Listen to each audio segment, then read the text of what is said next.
ఇంటర్లో బార్డర్ మార్కులతో పాస్ అయిన నేను ఆ తర్వాత నా జీవితంలో ఒకటే ప్రశ్న, డిగ్రీ చేయాలా లేదా ఇంకేమైనా చేయాలనే ఆలోచనలు వస్తుండేవి. ఆలోచనలు, సందేహాలు, భయం, ఈ మూడు నన్ను కొన్ని రోజుల పాటు సతమతం చేశాయి.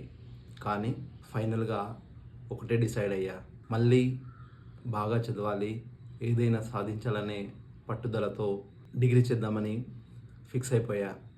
ఏ రోజైతే ఫిక్స్ అయ్యానో ఆ రోజు నుంచి పాత జ్ఞాపకాలు, పాత ఫ్రెండ్స్ మరియు నా పాత సర్కిల్ని అన్నిటినీ దూరం పెట్టాను. ఏమీ తెలియకపోయినా ఒక్కడినే దూరంగా వెళ్ళి డిగ్రీ చేయాలని ఫిక్స్ అయ్యాను. హైదరాబాదా వరంగలా అని ఆలోచిస్తే వరంగల్ దగ్గర కాబట్టి వరంగల్లో చదువుదామని ఫిక్స్ అయిపోయా. అక్కడే ఒక కాలేజ్ వెతుక్కొని హాస్టల్లో ఉంటూ డిగ్రీలో జాయిన్ అయ్యా. అలా నా డిగ్రీ జర్నీ మొదలైంది.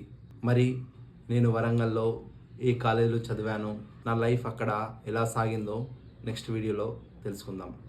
Thank you so much.